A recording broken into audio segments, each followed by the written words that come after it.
Hey everyone, it is Friday, one of my favorite days of the week, and so many of you I see feel the same way. I see lots of posts on the news feed about, yay, it's Friday, or Friday's my favorite F word. But I wanted to just pop on and kind of talk about something that I've been thinking about from conversations that I've had over the last week or two, and that is fear of failure and fear of not succeeding at your goal. Everybody has different goals, but so many people look at something that they want, and before they even try or before they even think about coming up with a plan of action to get there, they have already convinced themselves that they can't do it. So they don't even bother. I've seen people talk about this when it comes to something that they say I can't afford. I could never have this. I could never do that. And I want to encourage people to change the language of what you say. So you might not be able to afford something that you're interested in or that you want right now. But instead of throwing the towel in, how about set up a plan of action to make sure that even if you can't attain it right now, that you can make small changes that will help you fulfill your goal, meet your goal by a certain time. I've seen so many people over the last 5.5 years who came to me, poured their heart out, shared with me their health and fitness goals, their history of why they want to do this, but then they tell me and they say it out loud, I can't afford that. And then they just give up hope right then. And I see that so many people that say this about other things, and I've been really studying a lot of things about the law of attraction, about money, and the best thing for you to say is, I can't afford it right now, but don't give up on your goal. Try to go figure out how to get there. There's so many people too that just want certain things, but they're too scared. They're too fearful of putting in the work that it will take to get to that goal, and then they completely forget that goal. And so I want you to change your mindset, change your language, change your thought process. So many people look at what I've done and they say, I can never beat you. Well, you know what? I don't want you to beat me, for number one, but also most importantly is I want you to remember the process that I have been on that has gotten me to where it is, and that I share with you all the time so that you can make and take the same steps that I have and reach whatever goal it is that you're looking for. And it's all about language. It's all about what you say. I hear so many people say, I can't do that. I could never do this. That's not me. But they want the results that I have or that somebody else has. They want to own something. So here's the thing is, why don't you start manifesting what you want instead of what you don't want? And instead of saying you can't have it or you can't afford it, figure out how you can, and then speak to yourself, speak to the universe about how you want that. Talk to people that have that and figure out how they got what it is you are desiring, and make sure that you figure out what you want and why you really want it, because that you have to have that grounded in you to actually make those steps that are sometimes very unsexy and no fun worthwhile. I was thinking today about how I have always told myself that I am not a morning person, that I was a night owl. And then I thought back, I'm like, where did that come from? And I really thought, wow, it was because I was told from childhood that I was lazy, that I could sleep all day, and so I've done it all throughout my adulthood. My husband even said the same thing. Man, you could sleep all day. All you want to do is lay in bed. I'm like, that's just how I am. That's just how I'm wired. I'm never going to be a morning person. And guess what? That proved to be true. But I started thinking about where my life has been lately, and I just feel some anxiety and some stress, and I have been opening my mind up more and more to different things that I've never done before. And so I've seen some of my friends, and I was actually I became more open to it at Tony Robbins, my second time going.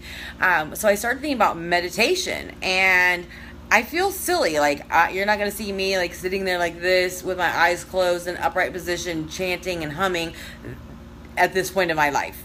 I'm not going to say never, but I'm not comfortable with that. But I was like, I knew that worked. I'm like, so how do I do this? So my coach told me about this app, and it was a guided meditation. So all I do is get in a position in the recliner, which is like just kind of laid back, my feet kicked out. I close my eyes, I put my beats on. I can't hear anything that's going on. The house is quiet at 6 o'clock in the morning, and I listen to guided meditations. I go in and search things for anxiety, for calm, for abundance, for whatever it is that I'm feeling that I really want of that day, and I listen to it, and I try to block out all other thoughts. That's at this point it's kind of seeming impossible, but our brains just keep going. But I keep refocusing on what the words are, and then when I'm done, I write out what it is that I want for the day. I am statements like if I'm feeling unworthy or unloved or stressed out or out of focus, I write those things out, that instead of being like, God, Mindy, you're so unfocused, or what's wrong? Why aren't people treating me the way I want? I write out that I am lovable, I am valuable, I am focused, I am organized, I am calm, and this and that. So this has been my morning ritual, Monday, Tuesday, Wednesday, Thursday, Friday, 5 days in a row. I have gotten up on my own free will, not having to actually be somewhere, because when I was in Orlando, I had to get up I think 3 or 4 mornings in a row to be somewhere, to work out, and to be somewhere at like 9 o'clock fully dressed. So I did get up, but that was because I had to be somewhere. People were waiting on me, but I've done this on my own free will. And so I'm up, I'm happy, I'm energetic, I'm in a routine, and I realized last night, and I've been thinking about today, I can no longer say I'm not a morning person. I changed that. I took that story that I have been living by for since childhood, for decades, and I threw away that story. And how I changed it is because I saw what I wanted. I wanted calm. I wanted peace. I wanted time to myself. I wanted to feel better. I wanted to get organized. I wanted to make sure that I got all of the things that I needed to do done before my kids got up, so I wasn't racing. I needed a routine, so I had some certainty, so I didn't have anxiety.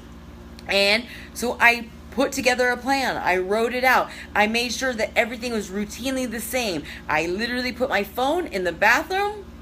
I get up as soon as I hear that alarm go off. I wash my face, I brush my teeth, I go pee, I come out, sit in my recliner, grab my beats that are on the right side of me. I also get a glass of water. I drink a glass of water, and then I meditate for about 20 to 30 minutes. Then I do my journaling. Then I get up and I work out. That's how I start my day. And I feel great. And the reason why I changed this around and why I'm no longer going to say I'm not a morning person is because I found something compelling to get up and be a morning person for. I used to always say like, oh, I wish I was a morning person. Oh, I wish I would like that. But I was like, I never knew why. Like, there was no reason. I just saw all these people who were like, I'm up at 5 a.m. and doing this and that. And I'm like, man, I wish I was like them. But I don't know. I didn't know why. And now this summer, having the kids home, knowing what I want, that I want calm, that I want this and I want that, it gave me some clarity, and it was very specific of why I wanted to get up in the morning. And every night I think about what has changed, what positive impact has this had on me, on my family, on the things I need to get done, or whatever it is, and I focus on that. So when I go to bed, I'm thinking about how that's going to affect me in the morning. So many times I would go to bed at night thinking like, oh, fuck, like I am not going to be able to get up in the morning, and I'd have my phone on my bedside table and I'd look at the clock and I'd be like, shit, it's only like 5 hours of sleep. I'm going to wake up so tired. I'm going to oversleep. I'm probably going to hit snooze. So I was already like these self-fulfilling prophecies. So now I tell myself like, wow, everything's been great. I can't wait to, look forward for this or that. And then I wake up with a sense of purpose, and I'm going at it. So you can change who you are by just eliminating a story you've been telling yourself, figuring out exactly why you want to do something, and really focusing on the benefits you have when you're doing it, and think every night or every day or whatever it is of what you want, so you know every day what you have. And I'll say that this morning, after 5 days, I woke up without that feeling of panic or anxiety that I've been waking up with this last week. I have been able to communicate my needs, my feelings, my wants very clearly. I have not lost my shit once. I've had really great time with Rebel every day, and I don't suffer from any mom guilt. I have been very in tune with my business, have some clarity of what I want to do to help give back to people, and I have a plan of how I'm going to help people get their results and focus on loving the journey that I've been on for 5.5 years. And so this makes me stick to this routine. Tomorrow on Saturday, I have the same goal. I'm going to get up at 6 because why should it change? It's working for me. It's helping me out. It's starting my day off right, because I know that if I say, oh, it's Saturday, I want to sleep in. Well, guess what's going to happen? If I sleep in till 7 or 8, I'm not going to get my meditation in because my family are all going to be awake at that point.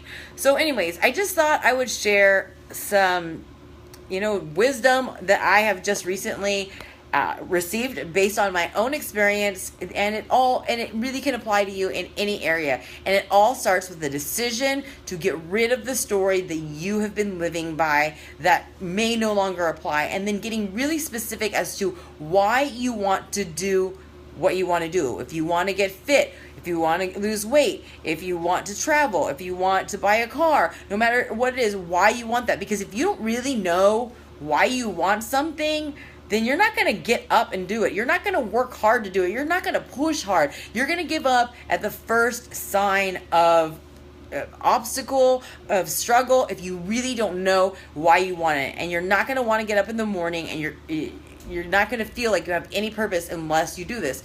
Just do what I do and start every night thinking about what you want for the next day. I literally write my schedule out. Even though I know I've established a schedule already in 5 days, I write on my planner at 6 o'clock, get up, 6:30, do this, 7. So I plan my day so I already know how I'm going to plan my day out and what purpose I have. So if you have any questions about this, let me know. But I just thought I'd share, and I hope it's been helpful. Oops, cancel.